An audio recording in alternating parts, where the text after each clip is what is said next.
All right, we'll go ahead and get started here. Just wanted to start out by saying thanks to everybody who jumped on. This is something that we just started doing, these technical webinars. We had one a couple weeks ago. It was very successful, had a lot of people on, a lot of good questions, covered some good info. So this is the second one we've done for the IQ Panel 2, and we plan on doing more of these. So if for some reason you need to jump off early, or in the future want to have maybe some of your team, your technicians, whatever, jump on here in the future, we plan on doing these more. So keep that in mind. Before we get started here, I just wanted to introduce I guess first of all, let you guys know that you guys are all muted. I'm unable to hear you guys, but we have Kevin Woodworth, who's another one of our technical account managers here. He actually runs our team. He is on the other end of the chat box. So if you guys have questions as we're going through this presentation about anything that you see in here, chat your questions in, and Kevin he's sitting there just full-time typing away, so he'll be there answering all your questions. So again, if anything comes up, you have questions, concerns, whatever, type them into the chat box and Kevin will answer those for you. With that being said, as soon as the presentation's over, we'll probably stay on the line for another 5 or 10 minutes just to answer whatever remaining questions that you guys have. Make sure we get to all your questions before we hang up. But with that, we'll go ahead and get started. So before we do, I just wanted to introduce myself. My name is Jason Horton. I'm a technical account manager here for Qolsys. Fairly new to Qolsys, started here at the beginning of the year, but have been in the industry for almost 10 years now. So for you technicians that are on the line, we'll relate really well. I've been there, I've done that. I've been installing, I've been in the attics, I've ran the wire. Been through tons and tons of installs using GE, Honeywell, 2 gig, DMP. I mean, you name it. So coming from that background over to Qolsys, it's really exciting to have a product that I'm genuinely excited about, something that is really a game changer to the industry, something that compared to some of the other systems out there is pretty cool. So that's a little background on me. Again, Kevin on the other end of the chat line here, he's been in it longer than I have. He's actually my boss, so he's done the same thing. The installs, he's managed the tech teams, he's done it all. So as you answer, or as you chat in your questions, have confidence that he's the best guy to answer those for you. With that, we'll go ahead and get started. So again, this is a technical webinar that covers our IQ Panel 2 that was recently released. The first half of the presentation is a little more salesy. We'll cover the different features of the panel, some of its capabilities, stuff like that, and then we'll dive into a little more of the technical side of things, the best practices, installation tips, testing tips, stuff like that. So we set aside about 2 hours for this presentation. Hopefully we can get through it a little quicker than that if we can, right? If we can get through this in an hour and a half, great. But we set aside 2 hours for this. So with that being said, we'll go ahead and get started. So Qolsys, for those of you guys that don't know, is a fairly new company founded in 2010. We're a Silicon Valley technology company headquartered in San Jose, California. We have employees all over the place. We're not all based out of California. We have an office here in Utah. We have guys in Texas. I mean, you name it. We're kind of all spread out. But founded in 2010, really with the mission to deliver next generation security and home automation controls, as the PowerPoint says. We support residential and small business, so, as well as energy and home management. The company was founded by 2 Silicon Valley technology veterans, really, and this is really cool. I think this is what makes Qolsys. I think the company wasn't founded by security veterans. It was founded by technology veterans, guys that came from eBay and Lockheed Martin and companies like that. But they realized, being technology veterans, being 2010, that the security industry, surprisingly, right, and I think a lot of you guys can agree with me, was still using, in my opinion, outdated equipment, right? It's 2010 and we're still putting in, rubber button, Simon XTs in people's houses. And the expectation, the consumer expectation, the standard, right, that the consumers were expecting really wasn't there. You know, we have in our phones or in our pockets these fancy smartphones that do all sorts of things and download apps and have, you know, so much capability in a small smartphone device. You know, how come we're putting in panels in people's houses that, you know, really are not on par with that, that are outdated, that have been around for years and years? And so our founders kind of, you know, felt like they could deliver something that met consumer expectations, that kind of met, you know, today's standards, and kind of put the security equipment on par with the rest of the technology that we have.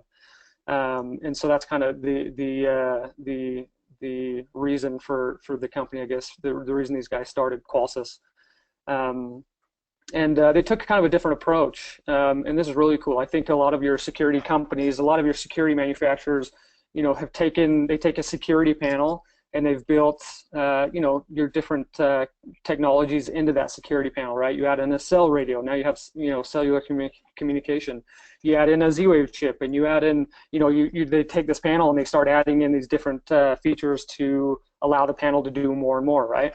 Qolsys took kind of a backwards approach. We took kind of a proven tablet, if you will, right, an Android tablet, and built security into that. So we took kind of something that was already working and loved by millions and millions of people, and we'll elaborate on that here in a minute, and built security into it. So it's kind of a backwards approach, but with that, you know, kind of a cool reason to start a new company. The term Qolsys actually stands for Quality of Life Systems. And the term quality of life refers not just to the way that we work to provide products that improve life, but in the philosophy that we have as an organization as well. You know, our employees love life. We spend as much time as we can, you know, on our talents, on our hobbies, spending as much time as we can with our families, and we think that that is important, and that really shows in the products that we produce.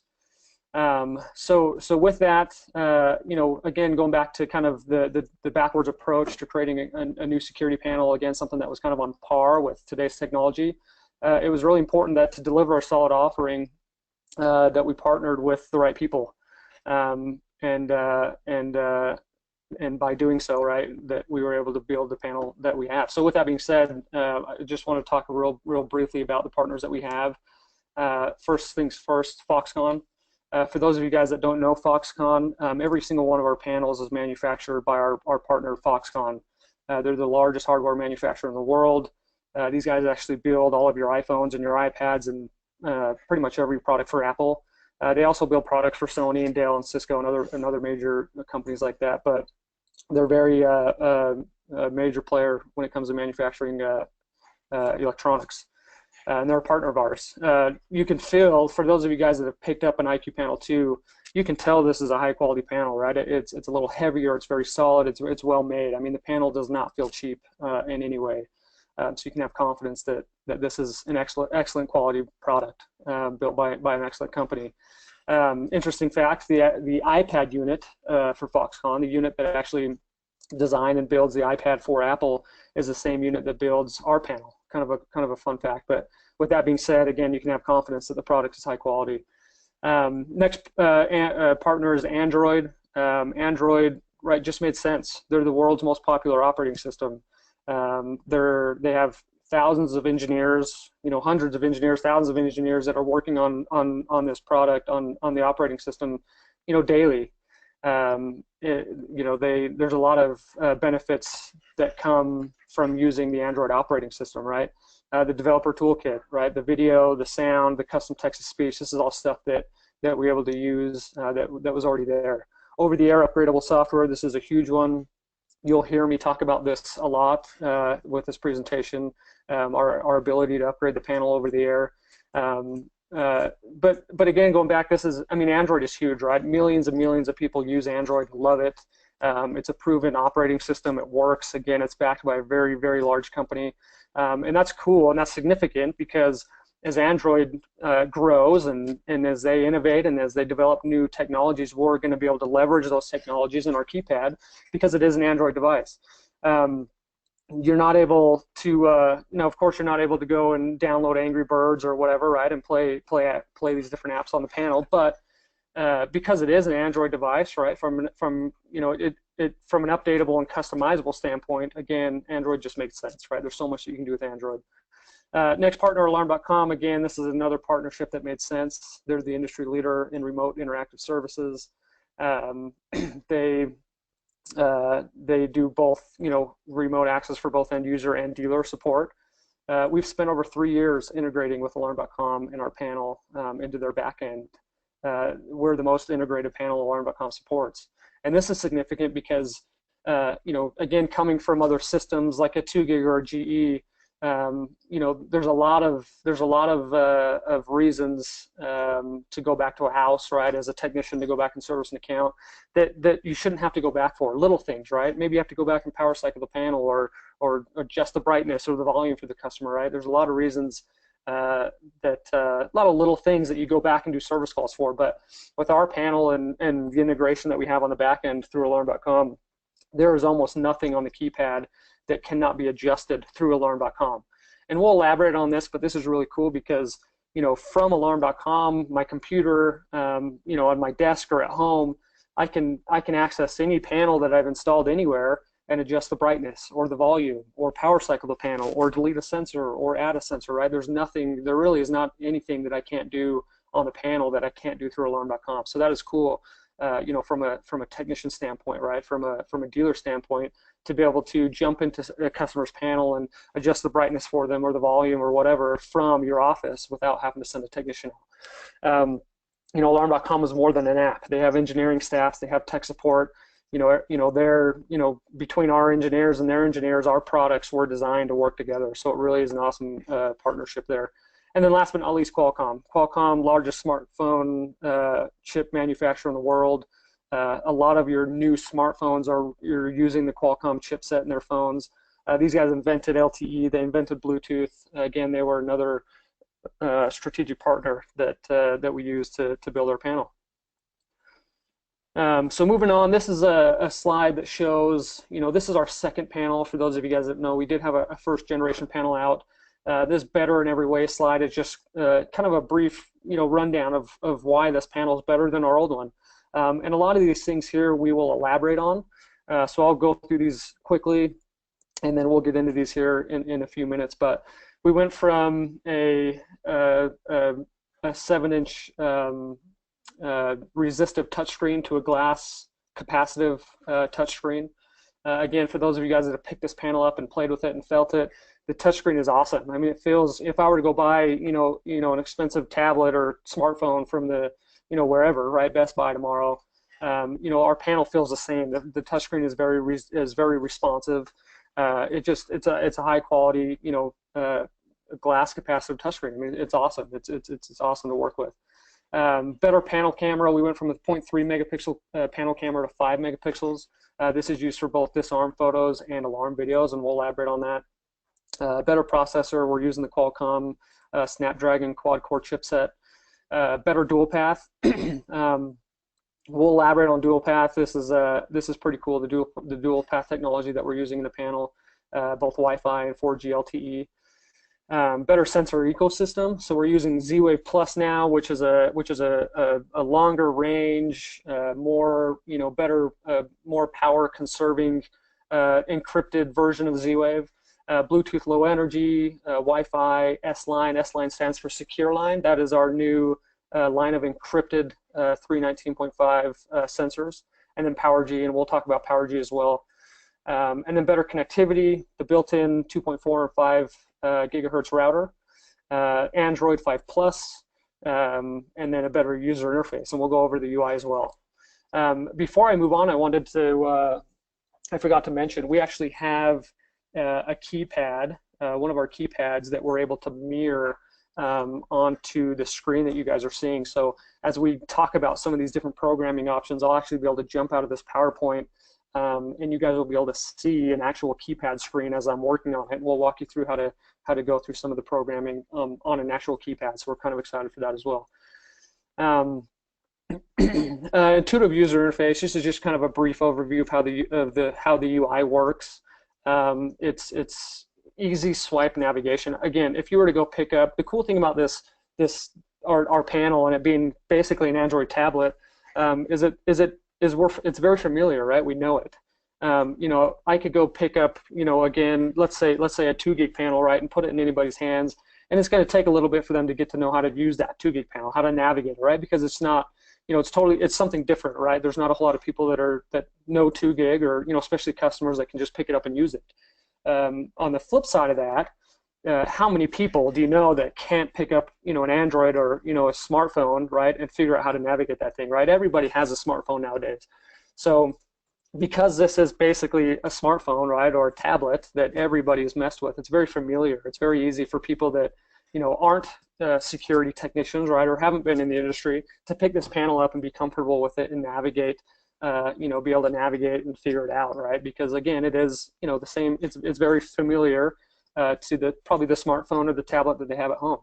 But you can see here, you know, on the PowerPoint as this is kind of rolling through the different pages, that it's very intuitive. It's very dynamic. Again, it swipes like a smartphone, right? It's not a menu-based, a menu-driven, you know, based, you know, it's not a push to enter a menu. It's swipey like your phone is.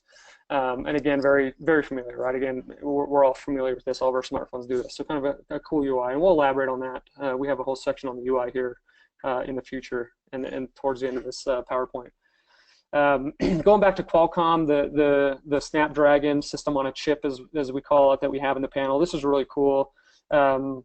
We start with the Snapdragon quad core at the core of the panel. So it has a quad-core processor, built-in router, Android 5 Plus capability, and includes 3 built-in radios. So out of the box, you're getting these 3 radios, right? You don't buy our panel and have to add these radios in. The first radio is LTE cellular, so we use both Verizon and AT&T. They're Category 4 modules with fallback capability, fully alarm.com integrated for use for signaling, obviously in and outside of the home. Built-in Wi-Fi, right? The Wi-Fi is used. It's 802.11ac. It's super fast. 2.45 gigahertz networks used for less noise, and then dual path communication and software. And we'll talk again about that dual path here in a second. And then Bluetooth Low Energy. This is really cool. This is really, we're excited to be able to talk about Bluetooth. I don't think there's anybody out there that's really using Bluetooth the way we are. Bluetooth Low Energy 4.0, currently used for touchless disarming. And I'll elaborate on this, but we're replacing the old key fobs and using Bluetooth instead to disarm the panel as you're walking up to the home. So we're pretty excited to talk about that today as well. If you were to open up the keypad, you know, pull the back plate off and look inside the panel, this is what you're going to see, the system on a chip, right? This again comes in every panel out of the box. Everybody gets this.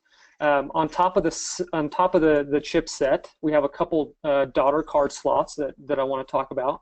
The first one that you can see here, this green square, this is our SRF daughter card, or our S line, and again, S line stands for secure line. This is for our encrypted line of sensors.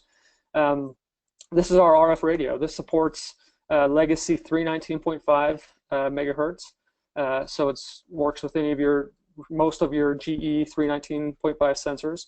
And then our new line of encrypted S-line sensors, right? So it's backwards compatible with both. You can either use our encrypted lines or our own line of encrypted sensors, or you can use, you know, anything that's really 319.5. And this supports up to 128 sensors. This card does. So probably, you know, good chance that you won't ever max out the number of zones with this keypad. The next daughter card that's included in this is the ZWave Plus radio. These 2 radios are standard. Again, out of the box, these daughter cards are already installed, so you don't have to worry about you know, getting those, ordering those separate, and having your technicians install these. These come included in the panel. ZWave Plus, again, is just a better ZWave, a better version of ZWave. It's a new encrypted version of ZWave. You get about double the range.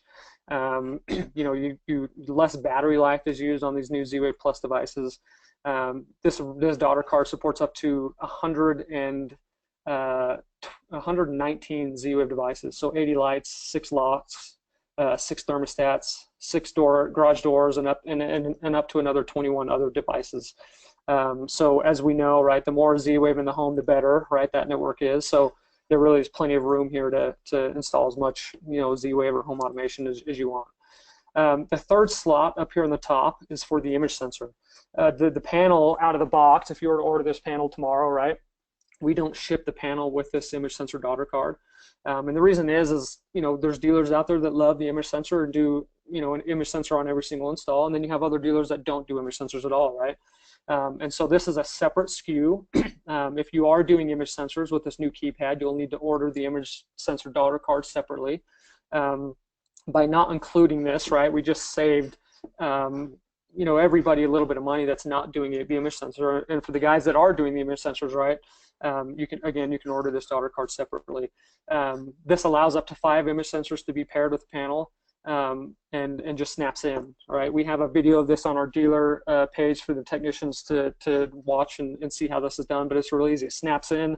There's an antenna already there installed on the panel. You pull that over, snap that into the daughter card, and it's ready to go. So really easy to install. And then the last but not least slot here is our expansion slot. This is really cool. This really allows us to future-proof the panel.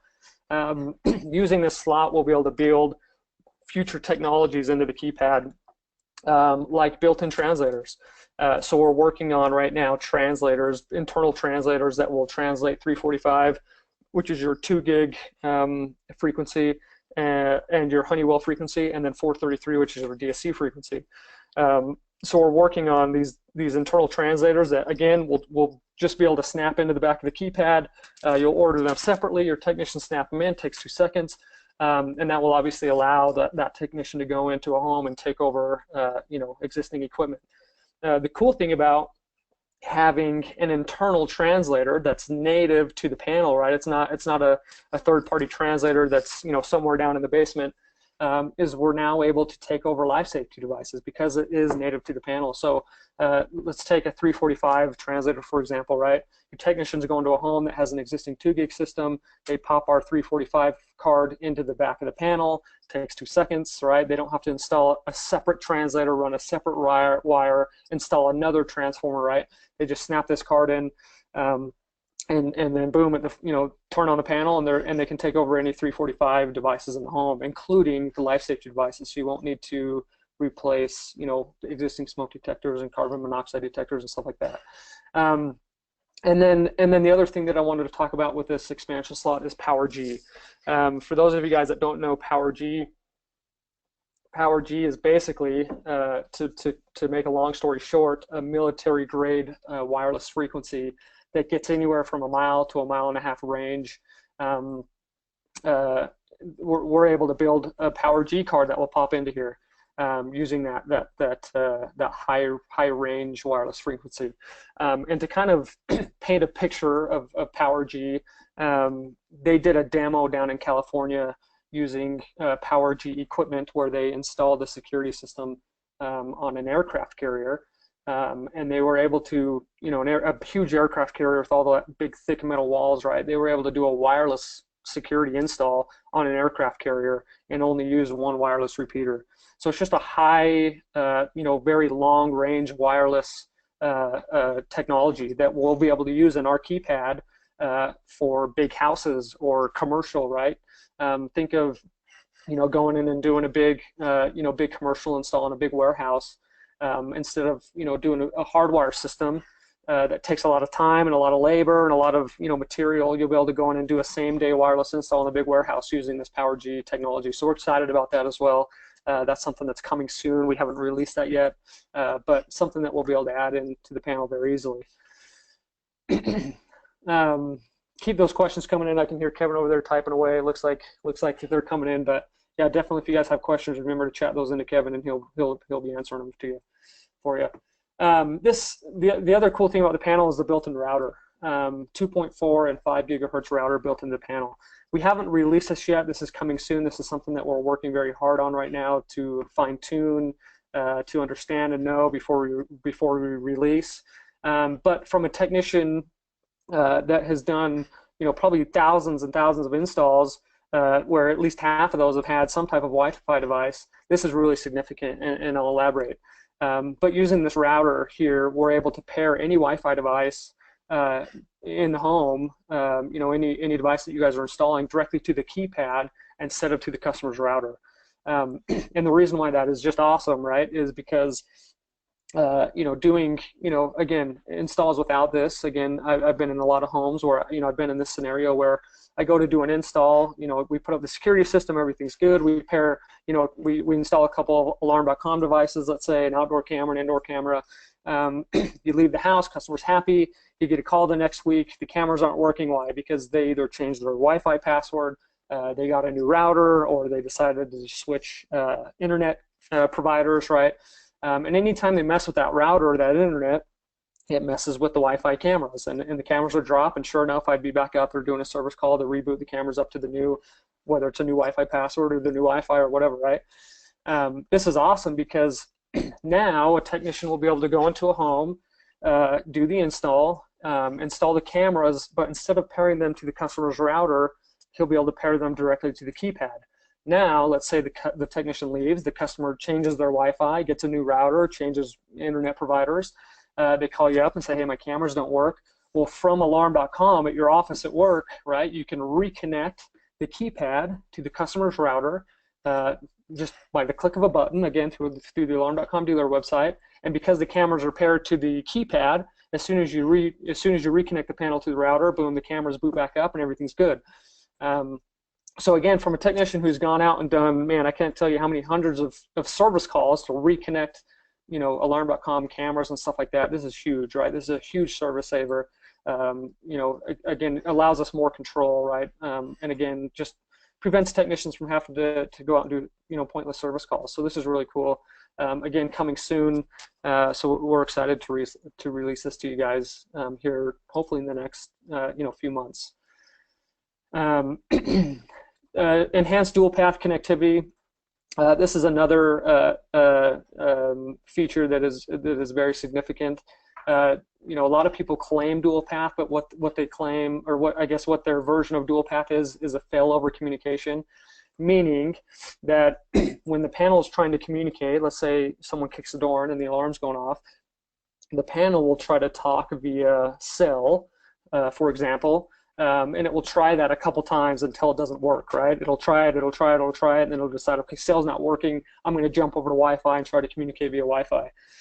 That's not how our dual path works. Ours is true dual path simultaneous connectivity, meaning that every time we send a command to the panel, every time a signal is being sent from the panel to alarm.com or to the central station, you name it, we're sending signals out at the exact same time via Wi-Fi and LTE.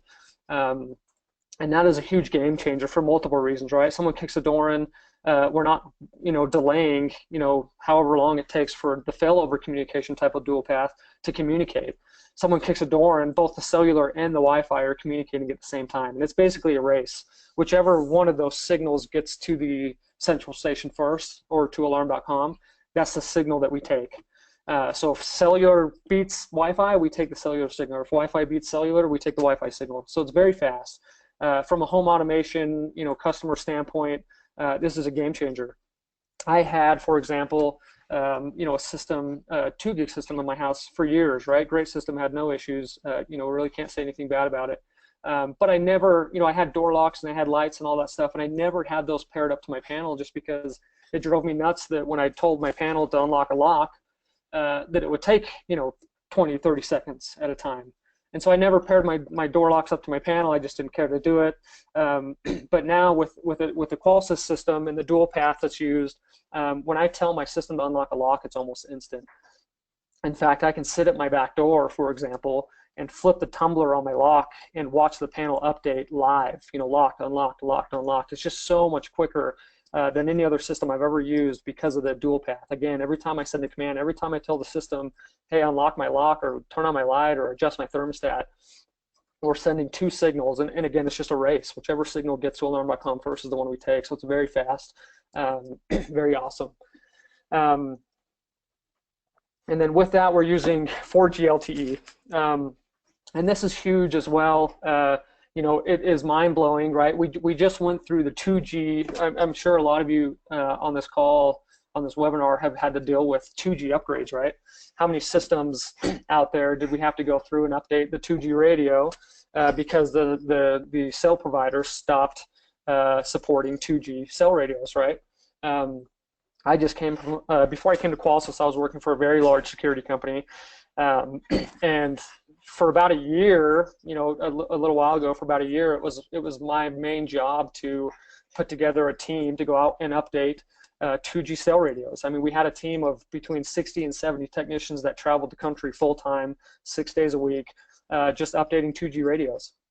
And it cost a lot of money, and it's cost a lot of time paying for these guys to travel 7 days a week, pretty much 365 days a year, to just go around and update cell radios. It was huge, and we probably did in that year, man, we probably did somewhere around 60,000 2G cell radio updates, and we didn't even dent the number of customers that had cell radios that weren't going to work anymore. So it was a huge project. And where I'm going with this is, we know that 3G, right? The 3G sunset is coming, right? We've been told that the 3G cell towers will stop working by 2019 or 2020 or something. It's coming, right? So anybody that has a 3G radio here in the next few years is going to need an upgrade. And surprisingly, there's a lot of companies out there that are still putting in panels with 3G radios, knowing that here in the next couple of years they're going to have to send a technician back out to swap out that radio. So again, knowing that 3G sunset is coming, it's surprising that people are still putting in 3G radios. With that being said, our panel uses 4G LTE, and we know that LTE is not set to expire until something like 2033. It's a long upgradable version of a cell tower that isn't going to expire for a long time. So you know that putting in a 4G LTE radio, right, you're not going to have to worry about those expensive and time-consuming projects upgrading cell radios for a very, very, very long time. So using both, again, Wi-Fi and LTE, which again is set to expire for a very long time, we have true simultaneous dual path connectivity, which is awesome. This is our investment protection slide. This is important, especially for dealers that work so hard to subsidize the cost of account creation, really, and acquisition, right? It's not cheap. So again, going back to dealers that they spend all the time and money to acquire a customer, and they put a radio in knowing that they're going to have to go back and update that radio is just crazy. But with our system, and again going back to kind of the investment protection, right? That is what our system is, right? You spend the money you spend on our system. We've made sure to help protect that investment through multiple different channels, right? And again, the first one is LTE. LTE stands for long-term evolution. Again, this radio is not going to expire for many, many years to come, which just helps you guys avoid costly radio swaps in the future. Powerful hardware with a chipset and an architecture that helps, that is flexible and relevant for the future, right? We're able to update and change this pretty easily. And then regular software updates. This is really huge. This really makes our panel what the panel is today. Is our software updates. Multiple times a year we release major software updates that do anything from fix bugs to change the panel, the look of the panel, the feel of the panel, or add features.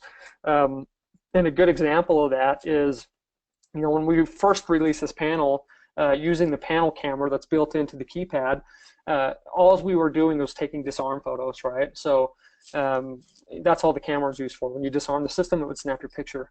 But using a software update that we released here in the recent past, we were able to change that, not change that camera to not only be taking disarm photos, but be taking alarm videos as well, right? So again, just by sending a quick update that happens, in a matter of minutes that the customer doesn't even know is happening, we're able to add major features to the panel at no additional cost to the customer.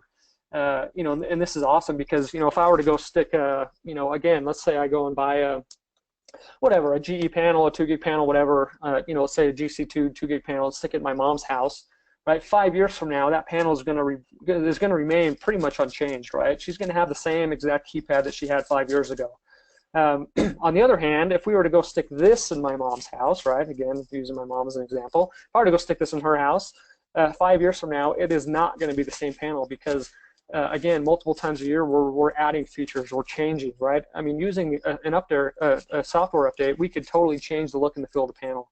But as we add features like video recording from the panel, and in the future, right, things like, possibly, voice recognition and facial recognition and stuff like that, that's stuff that is going to be added to the panel. Features like that we would like to do here in the future, right? We're able to add those things to the customer's panel at no additional cost, right? So from a dealer standpoint, you send out a service bulletin or whatever you want to call it to your customer, saying, hey, dear customer, by this weekend your panel will now support video recording and this feature and that feature, right? And that's something that comes to them at no additional cost. That's just additional features that you guys are able to add over time as long as they have that keypad in their home. So it's very cool, and something that really makes our panel what our panel is today. And then security and everything we do. This is really an important slide. There's a lot of lawsuits going on with different companies nowadays because people are figuring out ways to hack into their security system and jam their system and copy a signal and replay it and all sorts of crazy things. We wanted to make sure that we built a panel that was safe and that was secure and that wasn't going to put our customers at risk. And this is just a slide kind of overviewing very briefly, right, the major measures that we've taken to make sure that this is probably one of the most secure systems out there.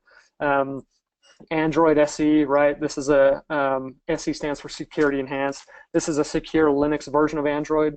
It requires special tokens and authentication as part of its operating protocol, right? It's very secure. Built-in firewall, cloud token authentication, and secure connection. The panel only talks to Qolsys and Alarm.com servers via a secure firewall.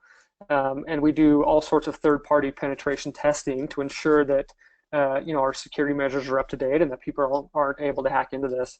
Encrypted sensors. I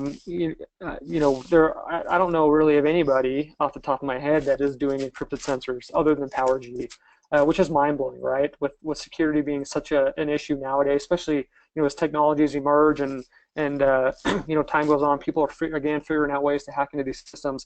It is very surprising that more companies aren't doing encrypted sensors, but using our S-line, secure line encrypted sensors, right? It's a very secure way. It's a very secure version of protocol, right, if you will, of sensor data that cannot be captured and replayed, and that's significant because people are able, if you knew what you were doing, you could go and buy a $10 recording device that could record a disarm signal, from a key fob, for example, and they could come back and replay that at your house and easily get into your home, right? That's something that people have figured out how to do, and using encryption, right? That can't happen. That signal can't be copied and replayed. Visual verification. This is the panel or the camera built into the panel. This is just awesome, knowing who disarmed the panel and when, right? Every time that system is disarmed, you're getting a picture of who did it. So if somehow, somebody got a hold of a code that's not supposed to have it, you're going to know if they're in there disarming that system. Let's say the kid comes home and disarms the code, but there's someone standing behind them, right? You're going to know that something's going on. And this is really just a peace of mind. I have a quick example of why I love the visual verification on this panel. I lived in a home for a while with some roommates, some buddies of mine, and had a falling out with one of them. And it was right around the time that I was traveling a lot, and long story short, I didn't get around to changing the codes and stuff on my keypad. And I would get these notifications that my panel was disarmed, right? And so I would always wonder midday while I'm out traveling or working, who's at my house midday? Is this my roommate that I just had a falling out with that's back to rip me off and steal my TV, right? Or is this my wife-to-be that's home for lunch or something? And so there was always that question, right? Well, with the panel, the Qolsys panel, that wouldn't have been an issue, right? Because every time that panel is disarmed, I'm going to get a picture of who it was. So, not only is it, secure, way of verifying who's disarming your system, but it adds quite a bit of peace of mind as well. And then jam detection. Every panel has built-in jam detection on the panel. Again, just prevents RF jam, random jamming, constant jamming, deceptive jamming, stuff like that. And then Bluetooth disarming. Again, we're going to elaborate on the Bluetooth here very quickly, but this kind of replaces the old school unencrypted key fobs that people use and lose, and again, that's more common than not, the signal that's being copied and replayed when people are breaking into systems. We're using Bluetooth to get rid of the key fobs and use that to disarm the system. And again, we'll get into the Bluetooth disarming here pretty quickly. This is our software is eating the world slide. This is kind of a cool slide. Mark Andreessen, Netscape founder, right? Silicon Valley godfather, if you will. He was a board member on eBay and Facebook and HP and all these things. He quoted a while back that software is eating the world. And what he meant by that, right? He was implying that our ability to use software has replaced our need for physical devices. And we've made that a reality with our panel, right? And how we've done that is using the powerful software that's in our panel, right? We've been able to, one, build in a panel glass break into the panel. And depending on where that panel is, right, you may not have to sell or add an additional glass break to somebody's home because the panel has one built into it. So again, going back to the whole software is eating the world thing, using the powerful software that's in the panel, we're trying to eliminate the need for all the extra physical devices, right? The devices that would cost extra money to put into a home because the panel, right, supports a version of that from the keypad. So every panel comes with a built-in glass break, right? What is a glass break detector? It's a board, right, with an algorithm that says when you hear the glass break, send a signal, right, in a plastic box with a microphone. That's all a glass break is. Well, we have our panel with a board in the panel, and we have high fidelity microphones built into the panel. Why not turn that into a glass break? So we went out and created our own algorithm and built a glass break into the panel, and we'll elaborate on that here in a minute.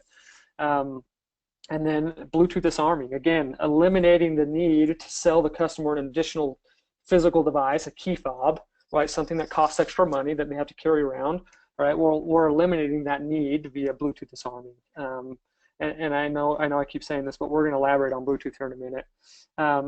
And then panel motion.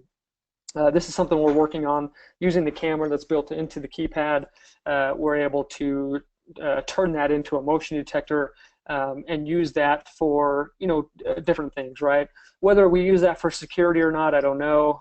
Probably not, but we'll definitely be able to use that motion detector, from a home automation standpoint. Like, say between the hours of 10 o'clock at night and 6 o'clock in the morning. If when I walk in front of that keypad and the motion detector picks me up, I want it to turn the light on in my kitchen, right, and act as kind of a night light. That's something that we're all able to do via the software that's built into the keypad, eliminating, again, kind of the need for physical devices. So this is our panel glass break. Again, we have two high fidelity microphones built into the keypad. The glass break is, I'll actually show you here down the road. We'll switch over to the keypad and I'll show you how to turn that on. But it's again, out of the box, every panel has this. This isn't something that you need to sell extra to your customer. Every customer gets a free glass break with the system because it's built into the panel. Pretty cool. Touchless disarming. This is awesome. The panel has the capability of pairing up to 5 Bluetooth phones, or 5 phones via Bluetooth to the keypad. Key fobs, right, have a history of being super easy to copy and replay, right? That's what people, again, are using to break into systems. How many people leave their key fobs in a car, right, and a car is broken into and the key fob's stolen, and now they're able to get into the home if they do it quick enough? Well, using Bluetooth, again, that doesn't really happen. I mean, how often is your phone not in your pocket? Your phone is always next to your side. And using Bluetooth, we can now disarm the system instead of having a key fob. And a quick example of this is awesome. So when I get to my house and I pull into my garage, right, by the time I get out of my truck and grab my stuff out of my truck and I'm walking up to my house, by the time I get to the door, the lock is already unlocked. My system's already disarmed. Depending on the time of day, my porch light is already on. My thermostat is adjusted, right? And that's all happening without me pressing anything, without even pulling my phone out of my pocket. So there's about a 20 to 30 foot range with the Bluetooth. And we'll talk about how to pair it and how to set, all that stuff up with the Bluetooth. But just awesome. Keyless entry. I mean, how cool is that? All the new cars nowadays are doing that. As we walk up to our car, right, without pulling the key fob out of our pocket, we're able to touch the handle on the car, the lights turn on, the car unlocks, and we're able to get in, push a button, start the car, and go. It's along the same lines as that. As I'm walking up to my house, everything's happening without having to push anything. So really cool. And then the visual motion sensor, again, whether we use this for security or not, probably not for security, at least here in the near future. But we'll definitely use it, from a home automation standpoint, like I mentioned, right? As that panel camera picks up motion, you can tell Alarm.com to do other things, like adjust the thermostat, turn on the light, right? Lock a door, unlock a door, whatever you want it to do. So we're excited about that. And then the built-in 5-megapixel panel camera. This really is a high quality, high definition camera. You're able to get disarm photos on just about any device, so that you know who's accessing your system. You can have the panels, the photos and the videos, the alarm videos, are stored directly on the panel, and you can have those pushed to Alarm.com as long as you have a package to Alarm.com like Interactive Gold that allows picture forwarding, but you can have those pictures sent pretty much anywhere, again, to your smartphone, to your watch, to your email, and then again, as I mentioned, they're saved right there on the panel. So that, again, going back to the visual verification, right? I'm at work, I get a picture, I get a message, your system was just disarmed, I get a picture of my wife holding my baby, she just got home from work, awesome, great, right? Peace of mind, just a cool feature. And then this is just a full line of our devices. We offer pretty much everything that anybody else offers, plus a couple extra things. We are working on a secondary IQ remote, so keep an eye out for that. I know that has been a huge ask for anybody that's worked with us here in the past. I know that a lot of you are anticipating the IQ remote release. That is very close. We're working very hard on it. That's just a secondary keypad that we'll be able to use, as a secondary keypad, right? We're working on that. That's coming soon. A couple devices here that I wanted to bring up that maybe are not as common as some of the other devices. The first thing is our IQ siren. This is really cool. This is a ZWave plug-in style siren that you can add as many as you want and pretty much all over the house. So you get those customers that have a keypad on the main level, and they're worried that they're not going to hear the siren while they're up sleeping in the bedroom or while they're out working in the garage. This is a simple solution to that. You can add these in anywhere. They work via Z-Wave. They're 105 decibels, so they're actually louder than the siren that's in the keypad, and they have a little built-in strobe, and this just plugs into an outlet. And because they're an AC-powered Z-Wave device, they act as a repeater. So that's something that's been very popular, is our IQ siren. And then the other thing I wanted to mention is our IQ16 hardwire translator. How many people out there, how many technicians that are on the call have had, big hardwire takeovers where they've had to piggyback, multiple 8-zone hardwire translators, right? It's frustrating. We are proud to offer a 16-zone version of that. The cool thing about this 16-zone version is it's a standalone version of a hardwire translator, meaning that when we go in to take over an old system, right, we don't have to leave their old system up, right? How many times have you crawled into an attic and seen that old transformer that's 100 years old and it's turning brown and it's barely hanging on to the outlet because it weighs 100 pounds, right? And you have to leave that in there to keep their old system powered up if you want to power, keep powering your old motion detectors and stuff like that. Well, this is totally standalone, meaning, again, we go in to do a hardwire takeover, we can shut down their old system 100%, we can throw that old transformer away. This has its own power supply, it's got its own aux, it's got its own siren output, siren relay, it does everything. So again, no more need, it's got its own backup battery, so no need now to rely on this old system anymore to power our new installed takeover system, right? This does it all. So that's pretty cool. And then again, like everybody else, medical pendants, smokes, carbons, glass breaks, motions, garage tilt sensors, you name it, right? We offer all that stuff. This is the hardware version of our slide. This just kind of runs through kind of the keypad. If you were to pick up a keypad and hold it, and this is what you're going to see. Out of the box, front screen, you got your panel camera up here at the top, your UI. These are the page indicators at the bottom. This is really cool. Going back to how the keypad is very dynamic. Out of the box, you get 2 page indicators here at the bottom. The first one is your home page, your arming, disarming page, as you can see from here. And then your second page indicator, your little bubble, is your disarm photos page, right? And you just swipe left or right to get to that page. Now, as I add different equipment, like a door lock or a light, I get another page indicator that I can now swipe over to view my door locks, right? As I add lights, I now get another page indicator that I can swipe to. So it's very dynamic, right? Your customers are not going to see the option for door locks and garage door openers and stuff like that unless they get it. And as soon as you add that into the system, a new page pops up, and now you can swipe over to that. That's awesome because, again, a technician that's done a lot of installs on different systems, how many times have you sat down in front of a customer and you're teaching them how a system works, and now you go into a menu that shows stuff, door locks and lights and stuff like that, and now they're asking you, well, what's that? And how come I don't have door locks? How come you didn't give me a thermostat? And you got to explain, well, that costs extra, right? It's kind of an awkward situation to be in. The customer's never going to see that. Again, unless you have installed a door lock, they're never going to see a door lock page, right? Unless you've installed lights, they're never going to see lights page. But as you add those things, again, going back to the dynamic UI, right? As you add those things, a page pops up, and now they see them. So they're never going to see pages that don't apply to them, which is really cool. If you flip the keypad around, this is what you see on the back. You've got your mounting holes, single, double, and triple gain mounting holes. You have your micro SD card slot. The SD card is used for upgrading the panel, right? If you don't have Wi-Fi, you can't get an upgrade over the air. You can do it via SD card. And then it's also used for the photo frame. So for those of you guys that don't know, this keypad, when it's not being used, acts as an HD photo frame. And the customer can upload their own pictures onto the photo frame, pictures of the family, pictures of the pets, whatever you name it. And when the keypad is not being used, the panel will display, family pictures. So pretty cool. Speakers on both sides. You have your microphones on both sides at the bottom. Your rear access cover. We'll elaborate on this, but this cover, out of the box, we ship all of our panels with table mounts, table stands. So if you're in that situation where you can't mount on a panel or on a wall, and you need to put it on a table, we have a table stand that ships with every box.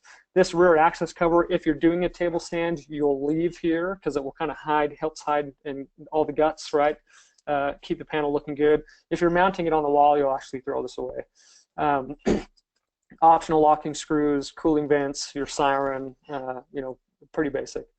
If you open up the keypad, again, going back into the internal, guts of the panel, this is what you'll see, right? So out of the box, you got your tamper switch like every panel, your security RF radio, your ZWave Plus radio, again, those are standard. If we keep going up, you have your image sensor radio daughter card. That is not standard. Again, that's something you'd have to add in separately. And then your expansion slot. So those 2 slots will be blank. You have your LTE SIM card. So right now our panels are either Verizon or AT&T. We are unable to swap just SIM cards at the moment. So if you keep that in mind, if you want a Verizon panel, or if you want to switch to AT&T, you would have to switch the whole panel, right? They come as separate SKUs. And then you have your cellular radio, your toolless terminal block. This is kind of cool. No more need for little screwdrivers when you're putting in your wires here. It's just you push the tab down, insert the wire, release the tab, right? You're good to go. And then your barrel jack. So every one of our panels ships with kind of a pre-made power wire with a barrel jack on it. So it makes it really easy. If your technician, especially if you're doing a table stand, right, to pop open that rear access cover, plug your power in, and you're good to go. It takes 2 seconds, right? Most technicians are going to install it on the wall. If that's the case, you won't use the barrel jack. You'll use the power terminals here to run your own wire, right? That's what most technicians are going to do, but there is the optional barrel jack that ships with every panel. And then the panel battery. The panel battery is a true lithium-ion battery. It's not a bunch of AAA or AA batteries wrapped in tape, right? It's a true lithium-ion backup battery.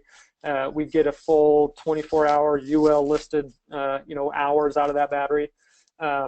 So we actually get more than that, but we're listed at 24 hours, and so that's what we say. But a good battery, definitely going to get at least 24 hours out of it. Something I wanted to talk about, this is really important, especially for any of the technicians on the call that are going to actually be out installing this keypad. This is basically a computer. We're used to, right, technicians, we're used to power down a system, we're used to yanking power and yanking battery to do a power cycle on the panel, right? Because this is basically a keypad, it basically is a computer, we ask that you don't do that, right? You can actually cause some problems if you just yank the power and yank the battery. So we have a few options built into the settings to power down the system, to reboot the system, and I'll walk you through those here. But think of your laptop, right? If you ever needed to power down your laptop, you would never flip the thing over and yank the battery out of the back, right? You're always going to go down to the start menu, and you're always either going to choose power down or restart, right, or reboot. This is the same way. This is the same. We want to treat this keypad like a computer. So if you need to power down the system, you just jump into your settings, right? Go to your settings, go to your advanced settings, enter your code, and we'll elaborate on this here in a minute. And then there's an option for power down. Hit power down, and the panel will shut down. That's how we ask you to shut down the system without causing any problems. If you need to do a panel reboot, again, as technicians, right, we need to reboot the panel. What do? Yank power, battery, reinstall power. You don't want to do that with this system. Again, built into the settings tray, through settings, advanced settings, enter your code. We have an option for panel reboot. Now, if the system, for whatever reason, is frozen, right, you can't get into settings, the screen's whatever being weird, you can do a hard reset by holding the button on the side of the keypad for 30 seconds. So just like your computer, right? If for some reason you can't get through the start menu to shut down your computer, there's always a power button on the top of the computer that you can press and hold to force kind of reset the panel. We do the same thing.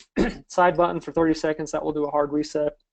But those are the ways that we ask you to power down the system, because there is potential for issues by just yanking the battery and the power out of the back. This is the terminal block on the back of the panel. So again, out of the box, you have this barrel jack power wire that's included. You connect that to your transformer, plug it in, you're good to go. It takes 2 seconds, right? But I understand that most technicians are not going to use that. They're going to run their own wire, and that's not a problem. We have our power terminals here that they can run their own wire to. Just ignore the barrel jack. We also have 2 hardwire zones built into the terminal block that you can use for hardwiring zones into the back of the keypad. And then you have your siren terminal holes as well. There's a couple things here that are really important to note.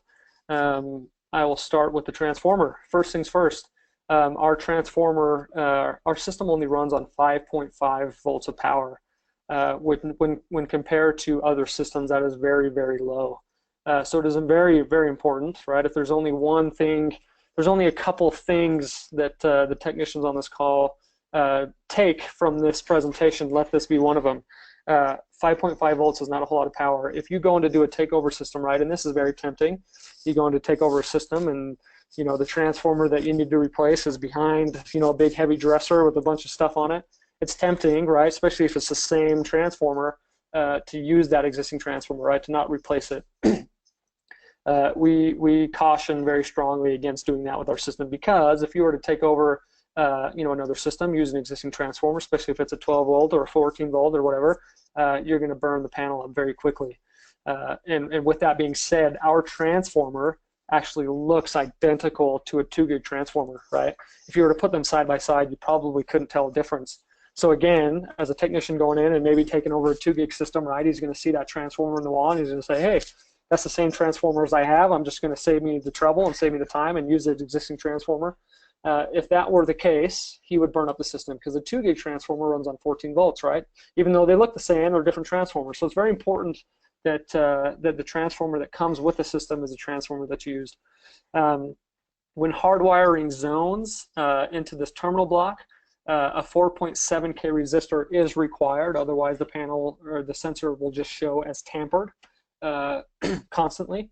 So it is very important that a 4.7K resistor is used. We don't ship with those because 9.999% of technicians don't hardwire zones into the back of the panel anymore. But keep in mind that if you did want to hardwire a zone into the back of the keypad, a 4.7K resistor is required. And then last but not least, this is our siren output, siren relay. This is an open collector relay. There's no output. So when I said output, I was actually wrong. There's not enough power output because we're running on 5.5 volts of power to actually power a siren. Basically, this is going to tell the siren to turn on or to turn on, turn off, depending on an alarm. So if you wanted to hardwire a siren into the back of the keypad, you would need to wire a transformer, probably a 12-volt transformer in series in order to power that siren. So I hope that makes sense. If you have questions, feel free to blow Kevin up. He's over there typing away. But again, there's not enough power to power a siren directly from the keypad. So you would need to wire in a separate transformer to do that. If you're using our IQ16 hardwire translator, that does power a siren, so you could wire a siren directly into that in order to take over an existing siren or install your own. But yep, our panel from the back will not power a siren on its own. So keep that in mind. And then using your wire, right? We recommend using 18 gauge wire. And no longer than 25 feet, right? That's a safe bet. Again, depending on the wire that you're using, is it stranded, is it solid? Because we're again using such a low power supply, wire length becomes an issue. So we recommend 25 feet. Depending on the wire, again, and your layout, you can get a little more out of that for sure. We've gotten, using 18.2, we've gotten as high as 60, 70 feet, but we recommend no more than 25 feet just to be safe when running a new wire for this keypad. Moving on to the software, this is an overview of the home screen. This is there's three parts to the home screen, right? You have your header and settings tray, your primary user interface, and then the page indication and emergency buttons at the bottom. The header at the top, this includes the weather, the time, and the message center. Inside the message center, there are three components. The contact us page, right? This is the page that shows your dealer information. So, XYZ dealer, call us at this number, email us at this email, et cetera, et cetera. The video tutorials page, this is awesome. Every single one of our panels has built-in video tutorials, HD, high quality, good sounding video tutorials. So again, from a technician who's gone back to a house, how many countless of times to teach, Granny Smith how to change her code or how to disarm the panel or whatever because she forgot, right? There's video tutorials for all that stuff. So if someone calls you up, hey, I forgot how to change my master code, you can say, hey, go to the video tutorials page. There's a video on your keypad that shows you how to do that. How awesome is that? And so every panel comes stock with a handful of video tutorials for the customers to use. And then last but not least, your message, alerts, and alarms page. That is just your basics, right? Your sensor has a low battery, right? Your sensor has lost supervision. The panel has lost cell connectivity. There was a loss of AC power, stuff like that. Or it could be messages from the dealer, right? Messages like, hey, dear customer, your bill is due in 10 days. The remaining balance is XYZ, right? That can be really anything from panel notifications to dealer notifications. The settings tray, this is from the home screen, this little tab at the top, you press it or swipe down, this gives you the settings tray. This is one of the unique features of the panel or of the UI. It's kind of cool, quick access, easily accessed by swiping down from the top. This includes quick access to volume, brightness, right there. You can adjust these brightness and volume from here, as well as photo frame settings, et cetera, right? You can access your message and alerts from here, your photo frame. So again, going back to that photo frame that is built onto the keypad. When we switch over to the keypad here in a minute, you'll actually see one of the photos that's on the photo frames. It's kind of cool. But you can adjust, the photos. How long do they run? How long does it take between they jump between photos? When does my photo frame turn on? When do I want it to turn off? Stuff like that. Clean screen, this just freezes the screen so that you can wipe the screen down if you want, and then you can toggle between the different languages from here as well. Up at the top, you have your Wi-Fi, your Bluetooth, your cell, your battery.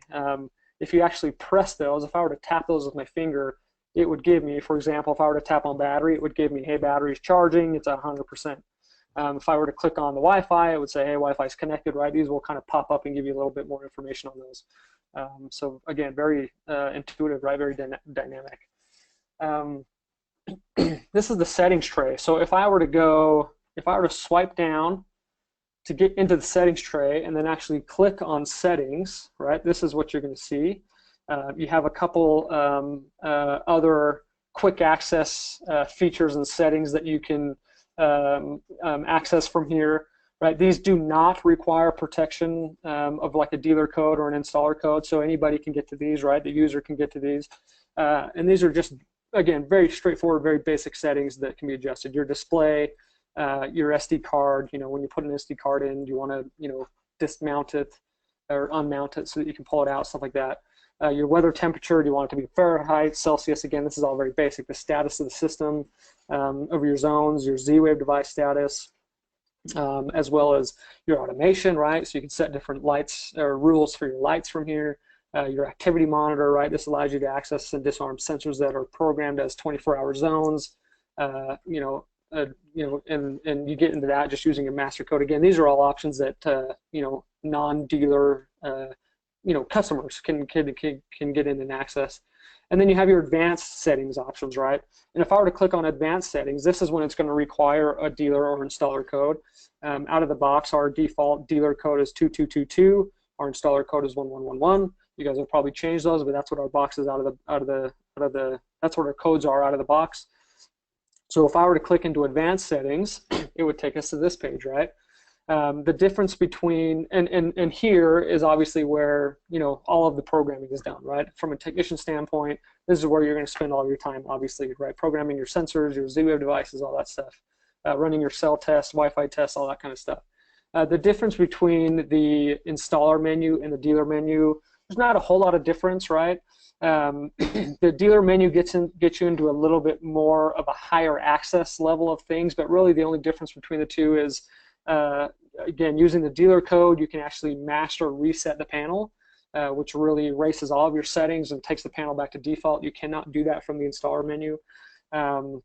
And then the ability to change the date and time in case alarm.com is not working, and then the dealer contact page, right? So, the page that says, hey, contact your dealer here, this name, this number, this email, whatever, that it can only be accessed through the dealer menu. So there really is not a whole lot of difference between the two. From a technician standpoint, you might go into the dealer menu once, again, to program that dealer contact info, but everything else can be done from the installer menu.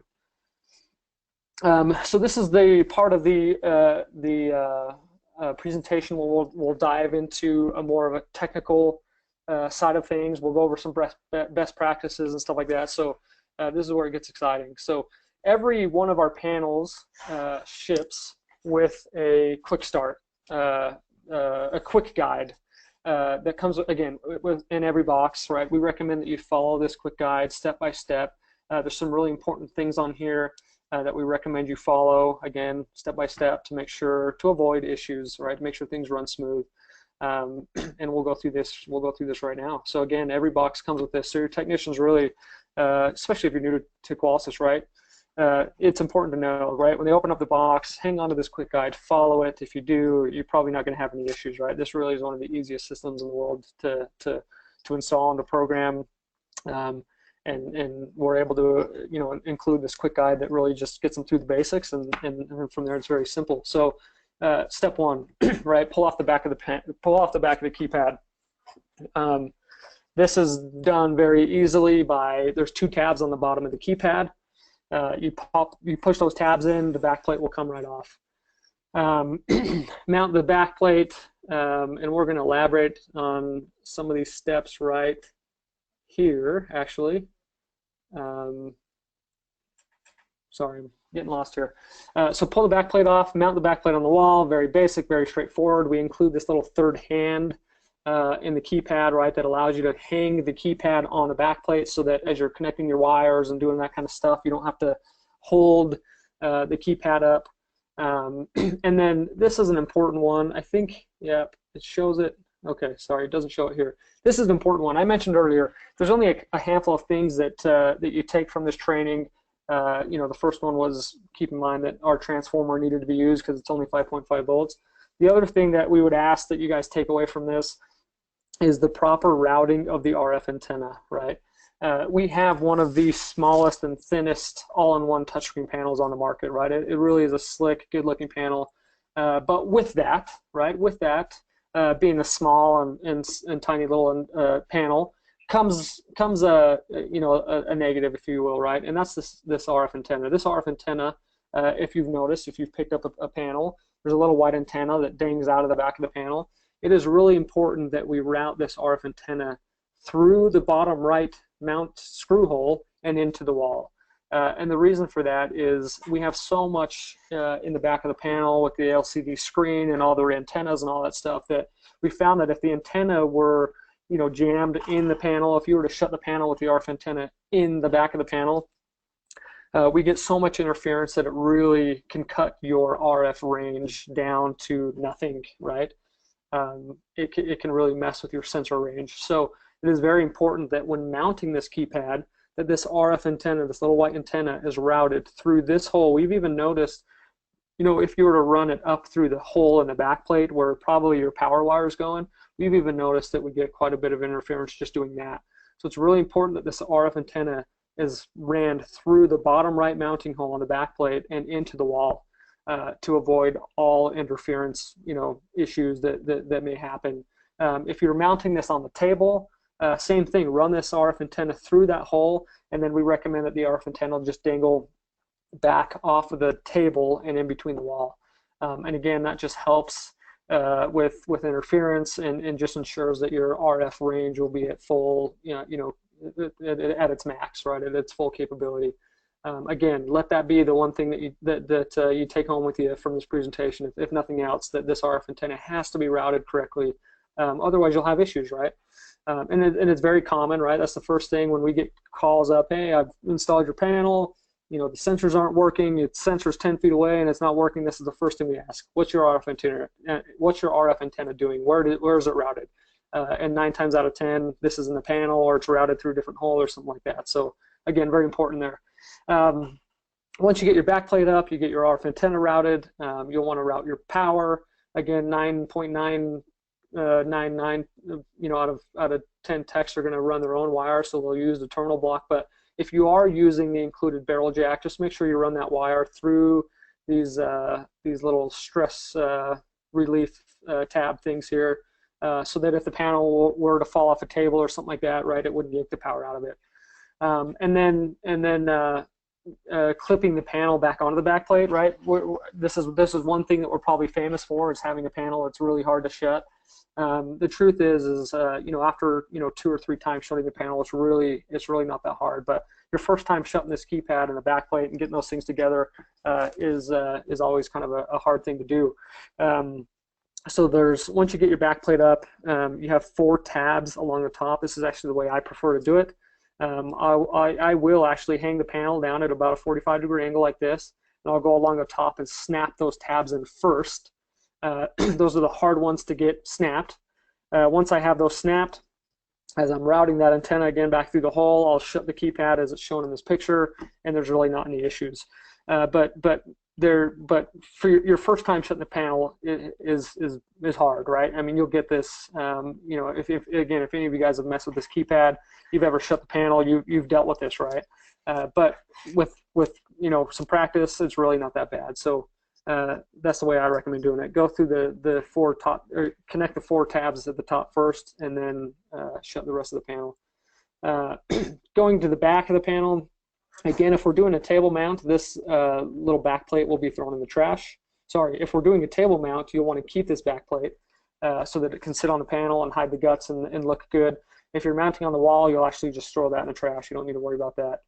And then if you're using, this is for table mounting, right? If you're using the included barrel jack, you'll run these through these little strain reliefs. Again, that just prevents the power from being yanked out if it were to fall off the table or something like that. And then every one of our panels ships with this nice little table stand. So, again, most people are going to do a wall mount, but you do have those dealers that are okay with doing table mounts. you have those customers that they're anti, drill into my wall. I don't want this on the wall, and you're forced to do a table mount, right? And so we provide you with that option to do so. We'll skip that video. Step 2, connect your. So once you get the panel up on the wall, you get it your RF antenna routed correctly. You get the screen mounted onto the back plate. Right. The next step is obviously going to be to power it up. So you'll want to connect your 5.5 volt power supply. Make sure that this is the only power supply we use. Again, going back to that, stressing that.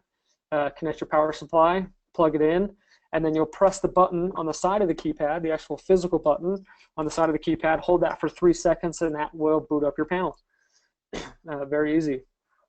And then you'll obviously want to make sure that you have an account created with alarm.com. If you boot up the panel, you're going to start running cell tests and stuff like that. And if you don't have an account created, you're just going to get a bunch of failed tests. So once you've created your account, your panel's been booted up, right? We recommend that you jump right into settings. And again, this is all part of the quick guide, right? If your technicians follow this step by step, this is exactly how they're going to do it. We have you jump into settings, hit settings, go to advanced settings, right? And first things first, run to the system test options and run a cell test. Get that cell test communicating with alarm.com. And then seventh step, we recommend connecting to your Wi-Fi. And it's important that your technicians run a cell test before Wi-Fi. There have been issues where doing it backwards slows down the cell test, but again, if you follow these steps step by step, you won't have an issue. So run a cell test, get that communicating, get that talking, connect to your Wi-Fi. This is just like connecting your phone to the Wi-Fi. You jump into the Wi-Fi settings, you search for a Wi-Fi network, you connect to it, you put the password in, and boom, you're connected. It's very simple. And then you'll want to check for an update. So depending on how long your panel's been sitting in your truck or on your shelf, right, it could be out of date. Like I mentioned earlier, we do a couple major software updates every year.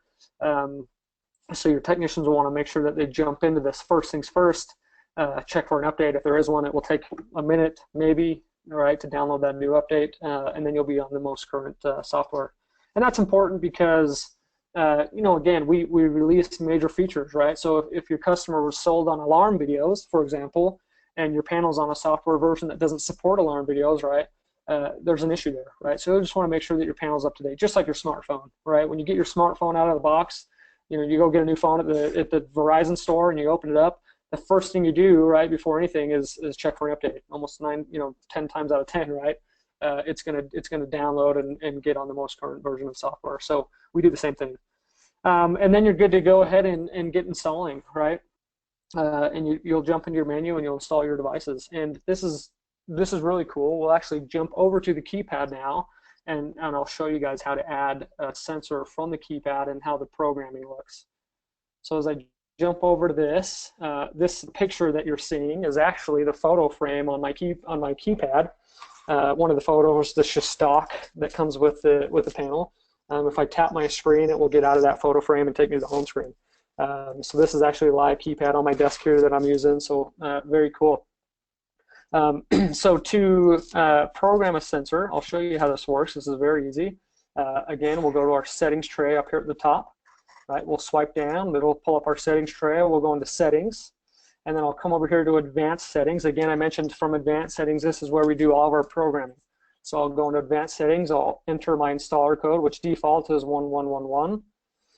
Okay, this gets us into, you can see here, I guess while we're here, we'll go through some of the earlier steps real quick. So system test, right, if I were to come into here, cellular test, this is step 6, right? This is one of the first steps that you'll do. You come in here and run a cell test.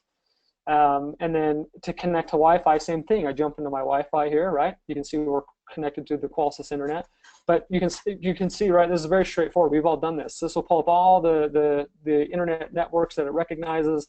I would click on one, enter in the password, and we're connected to the internet. Very basic.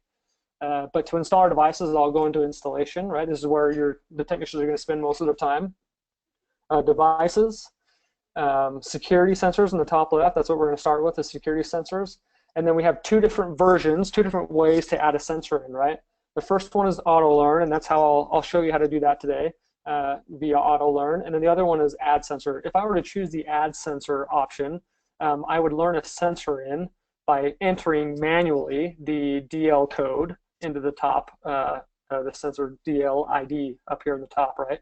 For a lot of you guys, that's the TXID for 2 gig. I think it's DL code for GE as well, but that's how you would enter a sensor in manually. The easiest and fastest way to do it is just auto learn. And so what I'll do is I'll select auto learn, right? It'll pull up all of the sensors that I currently have here. I'm getting some interference here from something. We've got a lot of sensors and stuff going on here in the office. You can see these are some of the sensors that I have learned in. What I'm going to do is actually I have a sensor right in front of me. I'm just going to put the magnet up to the sensor and pull the magnet away from the sensor as if I was opening a door, right? So I'll do that. It's going to ask me sensor, this is the DL code, so I can actually verify this DL code on the back of the sensor. So on all of our sensors, we have a sticker with the DL code. So I can verify that that's the DL code that's on my sensor. It's asking is requested to be added to your list. Sensor DL code is requested to be added to your list. If you want to continue, I'll hit OK. And now it's going to open up my programming. You can see I've got the DL code ID up here at the top. I can select my sensor type, right? What type of sensor is it? I've got all sorts of sensor types in here: image sensors, tilt sensors, shock sensors, heat sensors, you name it. The sensor that I learned in for you today was a door sensor, so I'll just select a door window. And then sensor name. This is really cool. It's going to pull up a whole set of pre-names, you know, a whole list of names that I can use that are in here, right? So without having to go in and manually punch in a name or a code to get to a name, right? There's a whole list of names here that I can use. So very quick programming. Back door, front door, back window, front window. I mean, you name it, right? And it goes down. Doorbell, garage window, garage door. That's all there, just there, you know, standard, right? For easy programming. Let's say I wanted to name it something different. I can click on custom description. It's going to open up this little option here to the right. I can click on that. And now I can name this sensor whatever I want. And this is the cool thing about Android and that custom text-to-speech that I mentioned earlier. I can name this sensor whatever the heck I want to name it, and this panel is going to speak it, right? We're not limited like we are on other keypads. You know, as a technician, again, doing an install where you have a bunch of windows, right? I'm stuck with, you know, labeling the sensors bedroom window 1, bedroom window 2, bedroom window 3, because I'm very limited on what I can actually name a sensor. With Android and the custom text-to-speech, there's no limitation here. I can name this thing whatever the heck I want to name it. So go ahead and name this thing, right?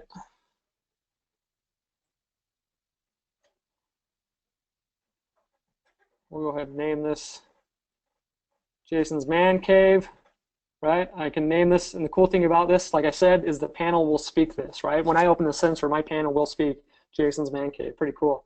I'll hit the check button. That's the new name of my sensor. Chime type.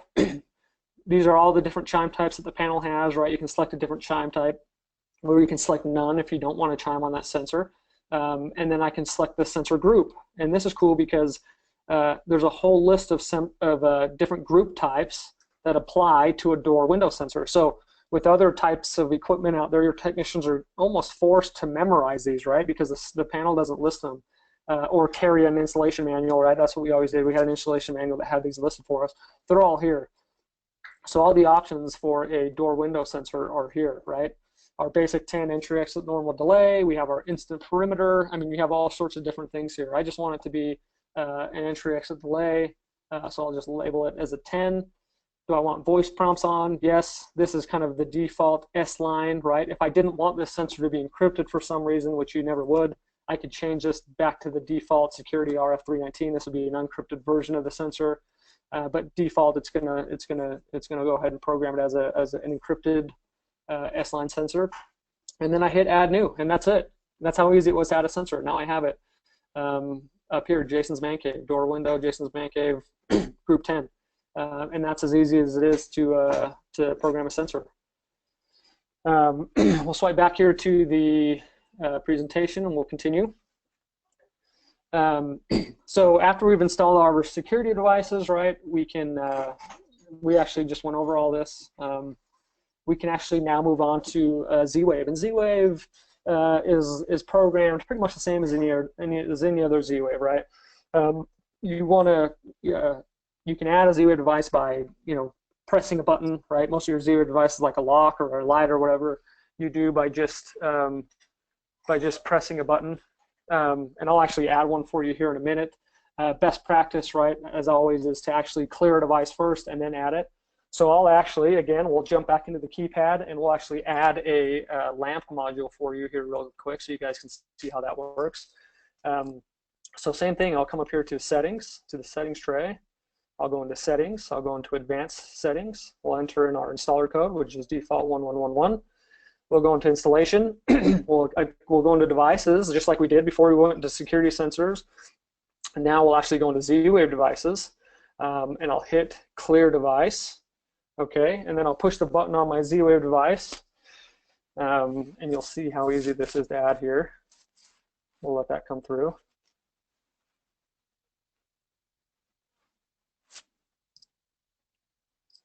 Got Kevin over there working the lamp module for me.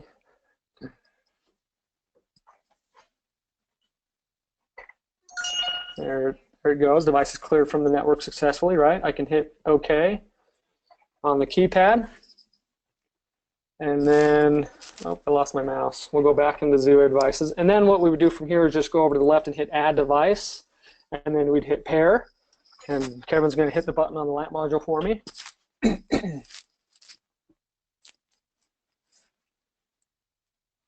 We'll give that a second to come through.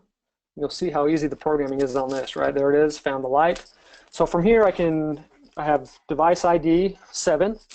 If I hit the type, I can rename this. I've lost my mouse here. Let me find my mouse. It's a little easier to do it from my,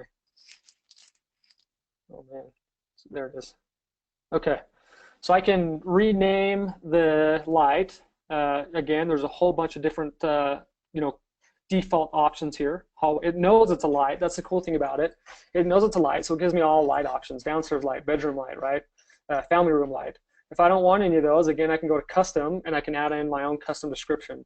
Or I can just select family room light, right? It already knows the type, which is it's a light. We hit enter. Still want me to do a custom name here. We can do that. Custom, whatever. There it is. It's going. It's because we're mirroring it through the my little monitor here. It seems to be going a little slow. And then we go add, and that's all it takes to add in a light. That simple. So you can see that the programming is very simple, very straightforward. Anybody can do that, right? And you can kind of see as I'm playing with this panel, right? When I'm in programming settings, I'll jump back in there real quick. It's very easy to get home just by hitting the home button, right? Home takes me home. It's very straightforward. And then you can see here while we're here, just real quick, those page indicators that I was talking about at the bottom. By swiping, right, I move to a different page indication. There's my light page.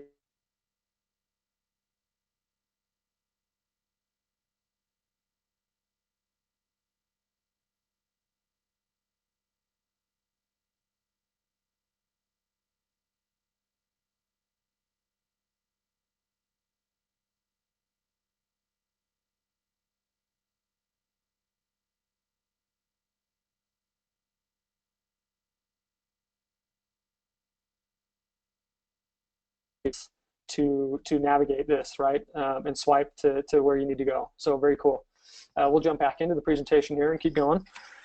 We'll move on to additional programming. Bluetooth is one that we mentioned. The Bluetooth is very easy to pair. For any of you that have paired a Bluetooth device to your radio in your car, for example, it is literally the exact same process. It is very simple.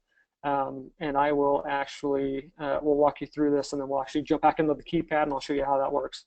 Going into the Bluetooth options, in your settings menu, you'll hit add device. It will pull up your phone. Actually, before I talk about that, I want to talk about how to activate it. So out of the box, the panel doesn't have Bluetooth activated. So you'll go into the Bluetooth menu. You'll turn Bluetooth on. You'll enable Bluetooth. You'll enable the option to disarm, right? Because that's all we're using Bluetooth for now. So right now, you have to turn that option on. And then you'll set the Bluetooth timeout. And what the timeout is, the timeout is what tells the panel, how long to wait before it starts searching for your Bluetooth to disarm the panel, right? And that's kind of confusing. So what that is I set the timer. After I've armed my system, how long does the system wait right, between 1 minute and 30 minutes before my Bluetooth will disarm the system, okay?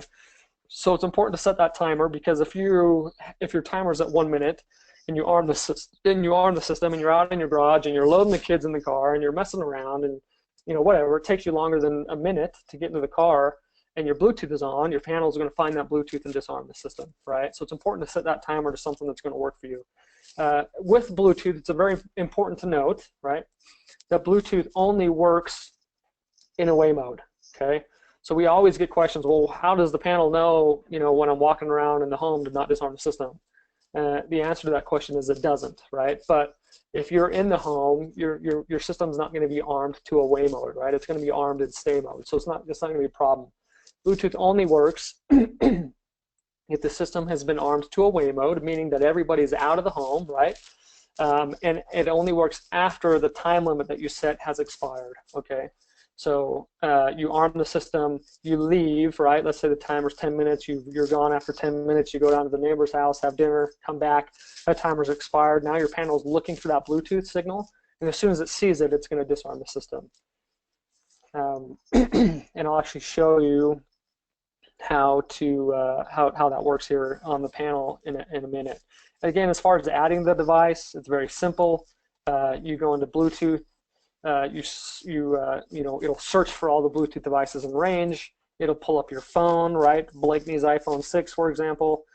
You'll hit pair on the phone or on the panel, then you'll hit pair on your phone, and that will connect your panel to your phone. It's that simple.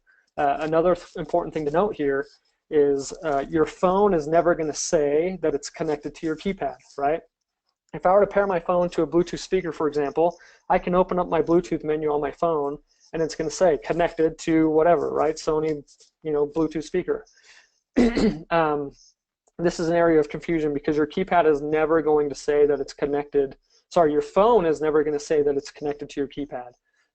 And so it's, there's a lot of confusion. Technicians will add their phone in, they'll go through the successful pairing process, but then they look on their phone and it's saying not connected, and they're like, well, what the heck, it didn't work, right?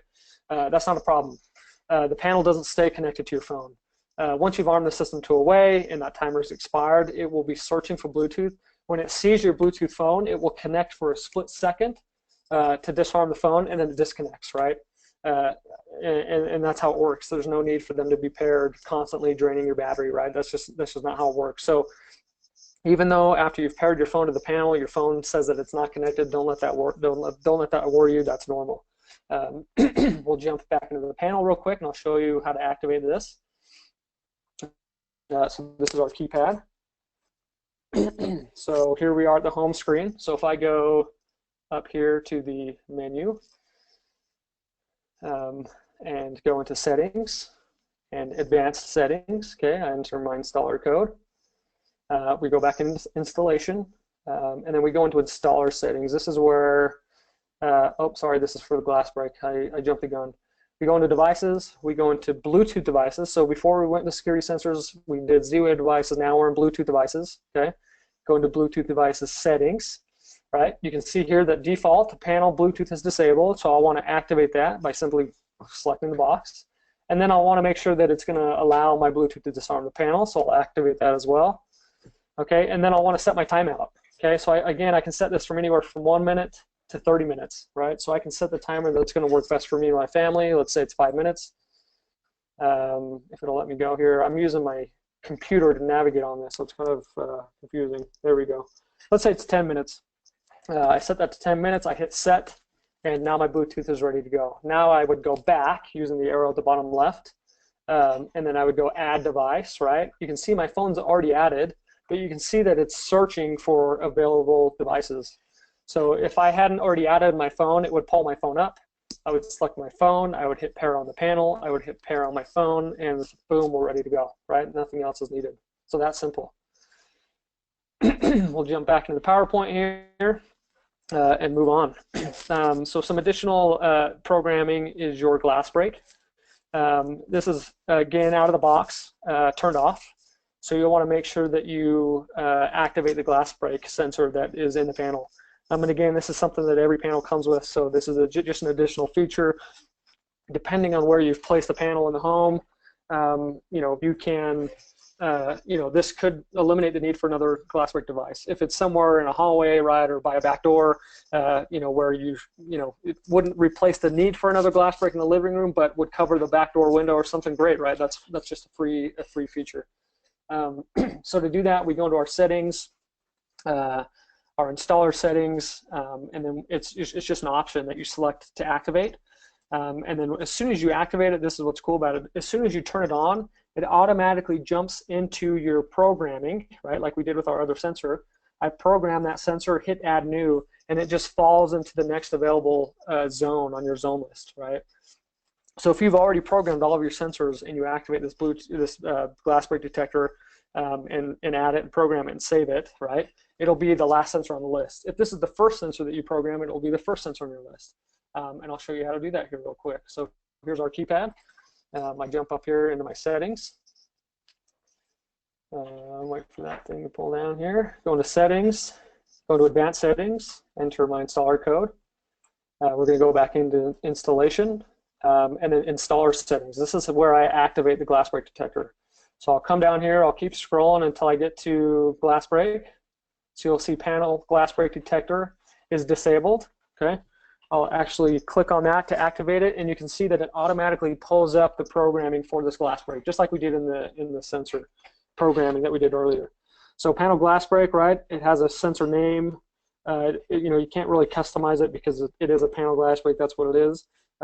Chime type none. I can select the different group. Actually, it only gives us one group. Sorry, because it's on the panel, right? And it's only going to work in away mode. There's not really a need to change the group or the name or anything like that. So you'll just go through and make sure that you're happy with that, and then you'll hit save, and it just jumps into the next free zone on the zone list. So very, very, very basic, very simple to do. And that's how you activate the glass break sensor.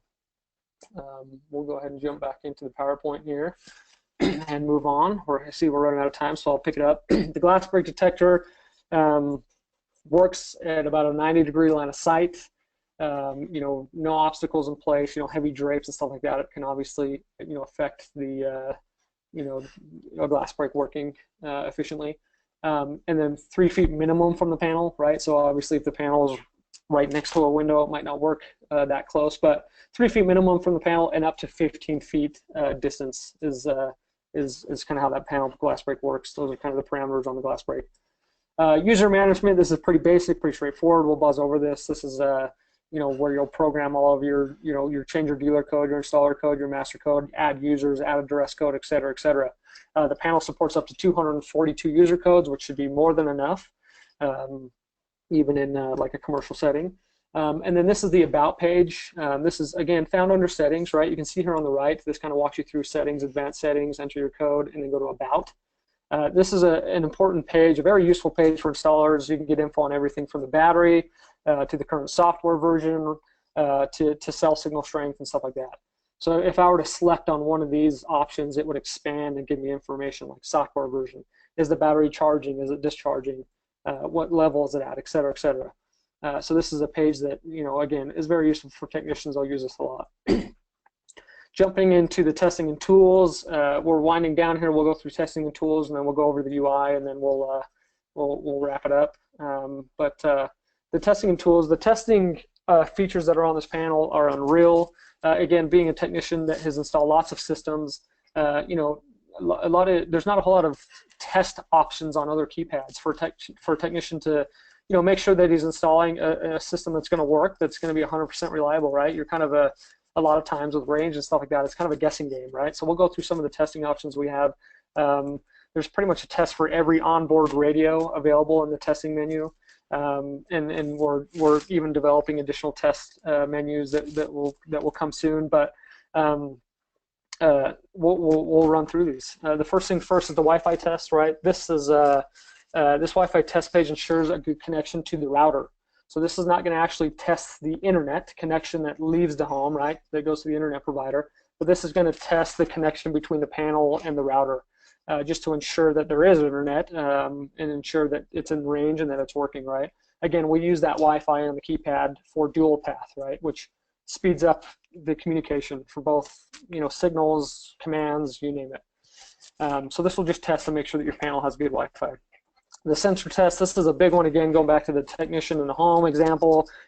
How many times, I could tell you, a handful of times, 100 times, right? Well, I've been in a home and you're installing a sensor on a detached garage or a shed or something like that, and you put it out there and you chime it and it works, and you kind of cross your fingers and hope that, the sensor's in range and that it's going to work, right?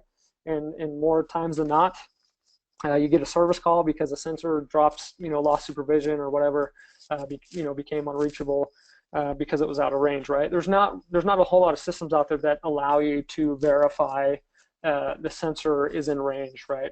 Using this sensor test menu, you can do that. You can verify that the sensor is going to work.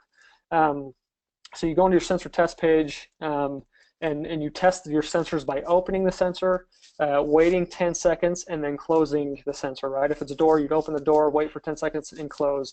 And the reason why we do that is you'll get a test results for both open and close reports on a sensor. So you can see that every time you open the sensor, it's going to send back, open a door, for example, it's going to send back a signal result in the form of packets, right? The more the packets, the higher the packet number, the better the signal range is. So as you can see here on this little table here, 8 packets is considered perfect, 6 to 7 excellent, 3 to 5 good, 1 to 2 minimum. If you don't get any packets, it's out of range, right? We recommend that your sensor be 6 to 7 packets. Is kind of a minimum for reliable operation. If your sensor's getting 3 to 5, 1 to 2 out on that detached garage or shed, there's a good chance that sensor is going to end up losing supervision. So again, this kind of allows a technician, before he leaves the home, to ensure that the sensors that he's installing in this customer's home is going to work, that it's going to be reliable, right? If it's too far away, right, I know that I need to add a repeater or move the panel closer to the sensor, whatever it be. But again, it allows the technicians to really set up a system that's going to work for the customer and avoid service calls. The ZWave test, this is really huge. This is really awesome. Again, being a technician that's been in the home installing a bunch of ZWave, ZWave has always been kind of a guessing game, right? You install ZWave and there's not really a defined range for ZWave because there's so many factors in the home that can affect range and distance. And so you always install ZWave, kind of crossing your fingers that ZWave is going to work, right? You never know. Is this door lock in range? Is it out of range? Is it actually using the repeater that I installed? Is it not? You never know. So we built a few different testing tools for ZWave that eliminate that question mark, right? That guessing game. And the first thing first is the rediscover network. So after I've installed all my ZWave devices, I can come back in here and rediscover all of my ZWave devices. And what that does is gives the ZWave device multiple routes to take. It remaps the ZWave, right? So now after everything's installed, I can rediscover everything. It's going to remap my entire ZWave network. And the ZWave devices will now be able to see other ZWave devices and jump off of those if they're repeaters, et cetera, et cetera. Just kind of remaps everything and make sure everything is taking the most efficient route back to the panel. After I've done a rediscover, we recommend that you come in here to the neighbor info. So this is used again after a rediscover network and shows you the overlap in the network, right? The more overlap there is, the better the network is going to be. Having more neighbors creates more routes for that device to get back to the panel. So after I've done a rediscover, I can come in here and select, a light, right? Let's say I select my light. I can view the neighbors, and what that will do is pull up a list of neighbors or other ZWave devices that ZWave device can see.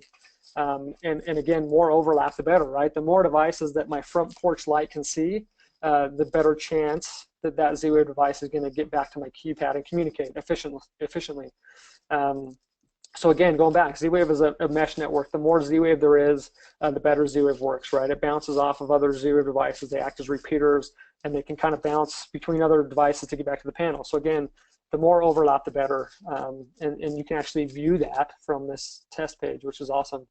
ZWave counters page, this is a good way to see the data on how well a network is performing.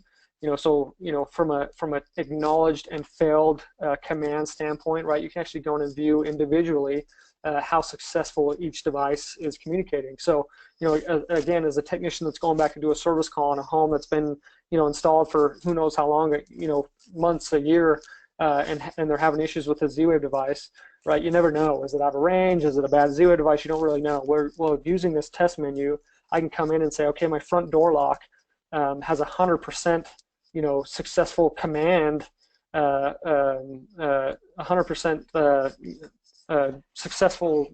I can't speak, but it's working 100% of the time, right? I know that the door lock's not out of range, right? And if there is an issue with that door lock, it could be an issue with the door lock itself, right? Not because it's out of range.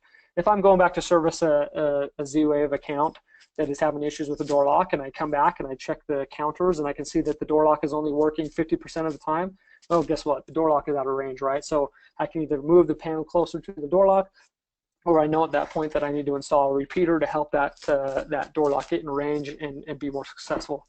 And then last but not least, as far as the ZWave test tools go, our ZWave diagnostics tool. This is my favorite test tool. I think this is really cool. This actually maps your ZWave network and shows you where everything is at and how they're communicating, how strong the signal strength is. Are they using repeaters? Are they not using repeaters? Stuff like that. So you can see on this little map, living room pot lights, right? Living room can lights is what I think that's meant to be.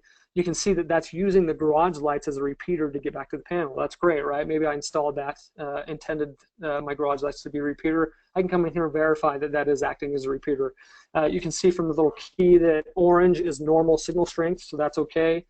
Green is strong signal strength. A double black dot is a node acting as a repeater, right? It gives you a whole key and really maps this thing out for you so that after I've installed my ZWave, I've done a rediscover, I've pinged my devices, I can come in here and look at the map and physically see what is using what as a repeater, is everything in range, is all my signal strength good, right? And again, this really allows a technician to ensure that before he leaves, he's set up an efficient network, right? This really eliminates potential service calls and creates a happy customer, right? If their ZWave stuff is not working, what's more frustrating than that when they're trying to unlock their door or turn up their thermostat? That's frustrating for a customer to deal with if that stuff's not working. And before we, again, there's not a whole lot of tools out there to help you, ensure that you set up an efficient network. This allows you to do that. So it's very cool from a technician standpoint to just ensure that the install is done correctly. Panel glass break test. This is cool because again, as installers who install lots of glass break tests, there's not really a great way to test glass breaks, right? You get those customers that want you to test a glass break for them, and what do we do as technicians to test glass breaks? We shake our keys in front of the sensor, we run our drill in front of the sensor, we blow in it, whatever, right? And you get those customers that aren't sold on that type of testing, if you will. So we've built in some testing for our glass break sensor that's built into the panel. There's a clap test and then a glass break simulator test. And this is cool because if I were to run a clap test, I hit run and clap, right? Physically clap in front of the sensor. This circle will light up yellow, indicating that it can hear you clapping and can detect the noise, right? And that the microphones are listening. If I go down and do a glass break simulator test, right, using a glass break MP3 or whatever, right, an actual glass break tester that makes a glass break noise, the circle will then light up green. And that's cool because the panel is telling you I can recognize the difference between a clap test or a regular noise test and an actual glass breaking noise test, right? The panel actually can differentiate between those two, and it will tell you. And then you have your glass break alarm test mode. So if you wanted to test your glass break, actually send a signal using your glass break instead of jumping out of the menu, arming your system like we normally do, and running a glass break test, I can simply hit start. Okay. If I hit start, it's going to tell me that the panel glass break test will be put into test mode for 15 minutes. Yeah, I can actually arm the system to away mode from here, and then test my glass break detector, right? And it will send a signal to the central station. So it's kind of a shortcut way to testing the glass break sensor without jumping out again and arming the system. I can actually arm the system from here. It'll put the system into arm mode. I can do my clap test or my simulator test. It'll send the signal, right, and we can go. So again, kind of a more elaborate way to test glass break sensors than maybe what we're used to in the past. And then this is your panel test. This is really cool because this will run through everything on the panel, really. I mean, this panel test is a great way to test. It is a great thing to run at the end of an install. It automatically verifies that the key components are on the system are running. and test things like arming and disarming, the panel camera, the photos, the help videos, the Wi-Fi connection, the siren, everything. So if I were to hit run all, it would just run through, all the tests that are on here. It would arm the system, it would disarm the system, the siren would go off, it would do everything for you and just verify that everything is set up correctly and running correctly. And again, allowing your technicians to leave the install with confidence that everything is good, that they're not going to be back there for a service call. And then this is the last part of our presentation. Just run you guys through the UI real quick. I mentioned earlier that this is a very familiar device, right? Anybody can pick up a smartphone and figure out how to work a smartphone. I've been an iPhone guy. I've always had an iPhone. But if you were to hand me, any a Samsung Android phone or whatever, I'm pretty confident, never having owned a Samsung phone before, that I could navigate that UI, right, and get into settings and work that phone and be comfortable with it. That really is how this panel is, right? You don't need to be a security professional, a security technician to pick this panel up and work it and navigate it and use it. It is just so intuitive and very dynamic and easy to use. And I'll actually, we'll breeze through this real quick, and then I'll actually show you on the keypad, and then we'll wrap this thing up. You've got your menu. The cool thing, you click into your weather, and you swipe to dismiss. You've got your message center up on the top right. In there, you have your contact page, your video tutorials page, your message alerts and alarms page. You have your emergency button down on the bottom right, which will pull up your emergency panics. You have your sensor list, which, your arming page with your sensor list. You can bypass sensors from here, arm, all that kind of stuff. You're expanding your arming page, which is very basic, right? And then you have your advanced arming page. You have all of your home automation pages, right? As those page indications come up, I can swipe to these different pages: door lock page, lights page, thermostats page, garage door openers page. And I'll switch over to the keypad here real quick and just kind of show you that on the keypad so you can actually see. So again, this is the photo frame, the keypad. Because we're mirroring this to the screen, it's being a little slow. But this is one of the stock photos that's on the photo frame. Pretty cool. If I click out of that, this is my home page. So you can see this is my home page. If I wanted to arm, I'd hit the arming button, right? This will pull up my arming page. You can have it just show this as kind of a very basic arming, right? You get the customers that just need to know how to arm and disarm and nothing else, right? They might be an older customer that doesn't need to go into all the other options. This is all they see: arm, stay, arm away. Very basic. If I expand the arming page by clicking that little arrow, I get other options, right? I've got my entry delay down here on the bottom right, my exit sounds, right? All my active sensors, or I can go click over to all. And then if I wanted to bypass, I would just select which sensors I wanted to bypass, and then I would arm the system, and that would arm it, right? Very basic, very intuitive. And then I can just swipe to dismiss to get out of that. Top left corner, I've got my weather, right? That pulls up a 4-day forecast. Again, I swipe to dismiss to get out of that. Bottom right, I've got my emergency panics. Okay, I've got my police, fire, and auxiliary. And then we also have a silent option for your police and auxiliary alarm, right? So you can choose on those alarms whether you want them to siren or not siren. And then I can swipe to dismiss or click to get out of that. We'll wait for my monitor to catch up here.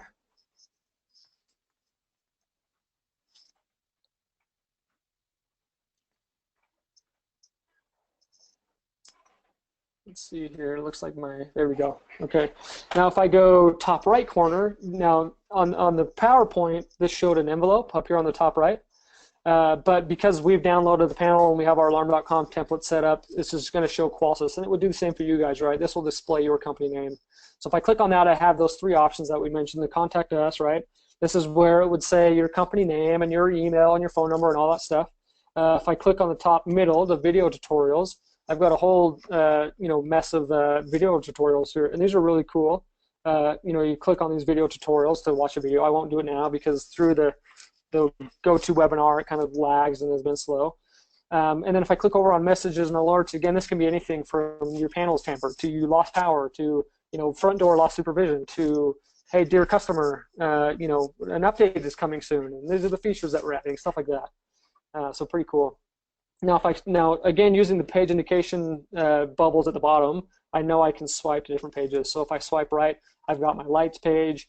I can turn the lights on. If I had multiple lights, I can scroll up and down. I could turn them all on at once, all off at once. If I keep swiping, I've got my door lock page, right? I can just select the door lock to lock it. You probably heard the door lock behind me lock. I can press it again to unlock it. You can see how quick that is working. I can unlock them all, lock them all, right? I can see the battery percentage up here on the top. It's very cool. If I keep swiping, you know, I've got my disarm photos. If I swipe up and down, I've got disarm photos, disarm videos. Again, it's just very, very swipey. Very familiar. We're used to this kind of stuff. Right, this is the same way that my iPad works at home, right, or feels at home.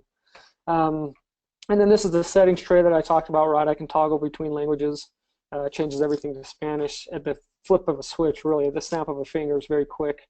I can click on these things up here in the top right, battery charging, 100%. I can click on my Wi-Fi connected to Qolsys, good, right? I mean, you got all these options. Just without having to go into the actual settings menu. We will jump back into the PowerPoint and wrap it up here. You know, as I mentioned, this isn't the last time that we'll do these PowerPoints, these presentations. We like doing them. We've had a lot of people join every time, and we're grateful for that. We appreciate you guys jumping on. With that being said, we have multiple options for you guys. We have a great support system set up ready to help you. We have a dealer portal, which is a huge asset to dealers. I would recommend everybody that doesn't have access to our dealer portal to go get access today. You just, you know, Qolsys.dealers.com. Here, actually, I think I have a, yeah, right here. Go to dealers.qolsys.com. Click register. You create a password. You create a login, and you've got access. And on our dealer portal, we have documentation. We have sales and marketing materials, sales slicks, training videos, I mean, you name it, right? I mean, downloads, right? I mean, we have spec sheets for every single one of our sensors that you can download from here. Install quick guides for every single one of our sensors that we offer. No, the dealer portal really is a huge asset for dealers and technicians alike. Our tech support, you guys can call our tech support at 855-4-QOLSYS, 8 a.m. to 8 p.m. Eastern Standard Time. This is our Tier 1, Tier 2 tech support. So we recommend calling them for any issues that you have. They're really great at answering, you know, a lot of your you know, issues that your technicians will have, right? Most of the issues that technicians will have out in the field can be answered by these guys. If you need a higher level support, right? If they're unable to help you, you're on an install, something weird's going on that they can't help you with, I mean, whatever, you name it, right? You can get a hold of our Tier 3 tech support at techsupport@qolsys.com. This is a ticketing service. This is a live ticketing service. So this isn't like an email that we check every now and then.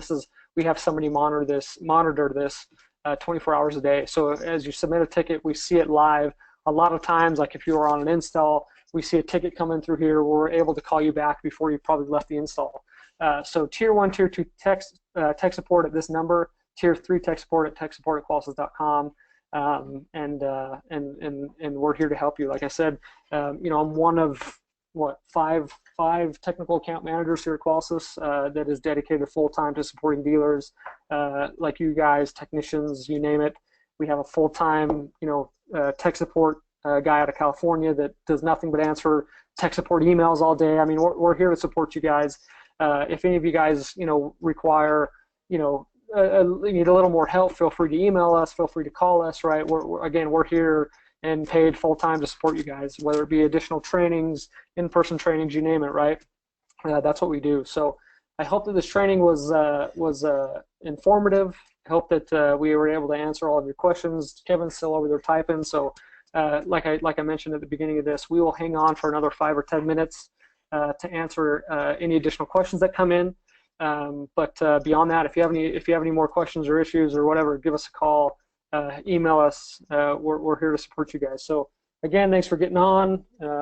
Thanks for being a part of this. We'll do another one of these here shortly. We'll release details for that. But if you guys don't have any more questions via the chat menu, hope you guys have a good day, and hope to talk to you all soon.